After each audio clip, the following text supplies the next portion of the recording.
Welcome to Lingotales, where we will live the story and learn the language. What if a single, neglected invitation could cast an entire kingdom into enchanted stillness? Today we enter Sleeping Beauty, one of the most enduring fairy tales of desire, blessing, injury, patience, and return. It opens in a radiant kingdom where a king and queen possess every visible sign of happiness, except the child they already love in imagination. Around that long-awaited daughter gather celebration and dread, tenderness and pride, a silver spindle, and a promise that even time must obey. The story carries us from moonlit sorrow to hidden stairs, from a suspended palace to a hedge of roses, where silence itself seems to be waiting for dawn. The king and queen sat together by a palace window at night, gazing over gardens washed in moonlight. Beyond those walls, their kingdom flourished with green hills, silver rivers, deep forests, music, flowers, and loyal people. Yet abundance could not answer the wish closest to their hearts. They longed for a child. By day, they wore gracious smiles before the court. In the still hours, sorrow returned. To others, the palace glittered with completeness. To them, it held one quiet absence. One spring morning, the queen leaned over a lily-covered palace pond as a small frog with golden eyes appeared among the reeds. Its body belonged to the mud and water, yet its voice was calm, gentle, and strangely certain. It told her that before another year had passed, she would hold a daughter in her arms. The queen remained beside the clear surface, astonished, while the garden around her seemed to listen to the promise. Before the year had ended, the frog's promise was fulfilled. A baby princess was born, fair and strong, with soft, bright hair and cheeks like rose petals. Bells rang from the palace towers, banners streamed above the streets, and people came out carrying flowers, songs, and laughter. The private joy of the royal house became a public festival. Overwhelmed by gratitude, the king ordered a feast more splendid than any the kingdom had ever known. The king stood before 12 golden plates on the banquet table while invitations were prepared for the wise women. These women were revered because their ancient blessings could shape the course of a child's life. Yet there were 13 wise women in the kingdom and only 12 plates for honored guests. Thinking more of ceremony than of consequence and fearing embarrassment, the king invited 12. The 13th received no summons, and a dangerous omission entered the celebration. 12 wise women stood around the ivory cradle as the baby princess slept beneath white silk. The palace shone with candles, crystal, sugared cakes, and music until the hall seemed to have drawn the stars indoors. One after another, the wise women approached the child. They blessed her with beauty, kindness, grace, a gentle voice, a thoughtful heart, and a clear mind. Each gift settled over her like light, and the guests imagined a future without shadow. Before the final blessing could be spoken, the great doors burst open, revealing the 13th wise woman in dark robes as a cold wind bent the candles. She stood tall and pale, as though woven from the very shadows gathering behind her. In her eyes burned wounded pride. The music died away. She looked first at the king, then at the queen, and finally at the sleeping child, whose cradle had suddenly become the center of judgment. The 13th wise woman pointed toward the cradle, while the horrified queen reached protectively for the baby. Because she had been forgotten and publicly dishonored, she laid a terrible curse upon the princess. On the day the child turned 15, she would prick her finger on a spindle and die. Terror moved through the hall. The guests cried out, and the king went pale. Then the dark figure vanished as abruptly as she had appeared. The 12th wise woman stepped forward beside the cradle, her face grave but composed. She alone had not yet bestowed her gift, and now the room fixed its hope upon her. The curse could not be fully undone, for words of ancient power, once released, could not simply be recalled. Still, she could bend its force. The princess would not die. When the spindle pricked her finger, she would sleep for 100 years, until a prince came to wake her. Soldiers threw spinning wheels and spindles into a great fire in a village square under the king's command. Though death had been changed to sleep, fear darkened the feast. The king sent orders through every province. Every spindle, spinning wheel, and spinning tool was to be destroyed. Soldiers searched towers, cottages, halls, and villages, and flames rose in public squares. The king clung to one practical hope. Without a spindle, the curse would have no instrument. The young princess walked through the palace garden with flowers in her hands, while guards and servants smiled as she passed. Year by year, the gifts of the wise women unfolded within her. She was beautiful without vanity, graceful without pride. She learned songs from the musicians and stories from old nursemaids, and she watched her mother carry bread and medicine to the poor. From those lessons, kindness took root in her, and the palace seemed warmer in her presence. The king and queen watched the princess from a balcony, their faces troubled as birthday garlands were prepared below. In the palace, celebration and dread had learned to live together. Each birthday brought music and flowers, but also drew the curse nearer. Their love had become watchful, tender, and heavy. As her 15th year approached, they knew they had burned every spindle they could find. Yet no fire could consume the words once spoken over her cradle. Garlands hung from the palace balconies, while musicians played in the courtyard on the princess's 15th birthday. The morning opened with brightness, and the king and queen planned to keep their daughter close, surrounded by trusted attendants and harmless pleasures. Then a message arrived from a distant part of the kingdom, demanding their presence for a short time. Reluctantly, they left, trusting that years of caution had destroyed every possible danger. The princess opened a small wooden door at the end of a quiet passage and saw a narrow stair curling upward. After her parents departed, she had wandered cheerfully through familiar rooms, the great hall, the music room, the portrait gallery, and sunlit chambers hung with tapestries of battles and legends, yet this silent passage seemed to call to her. The door was one she had never noticed, and curiosity, innocent and ordinary, drew her upward. The princess entered a small room beneath the roof, where an old woman sat by a window, spinning thread.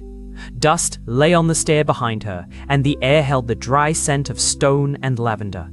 A single pale beam of light crossed the room. The old woman worked the wheel with her foot and drew thread between her fingers. To the princess, the sight was wholly new, for spindles had disappeared before memory began. The princess reached toward the spindle as the old woman showed her the fine thread twisting in the light. The tool turned and flashed with a delicate brightness. Wondering at this forbidden, unknown work, the princess asked what the old woman was doing and stretched out her hand to touch it. The sharp point pierced her finger. A single drop of blood appeared. Her eyelids grew heavy, her breath softened, and she sank gently onto a nearby bed. The king and queen fell asleep in their carriage at the palace gates as the horses stopped in their harnesses. In that same instant, sleep moved through the castle with perfect authority. Dogs slept in the courtyard, and birds settled motionless on the roof. Servants slept in the halls, guards at their posts, and musicians with their hands resting upon silent strings.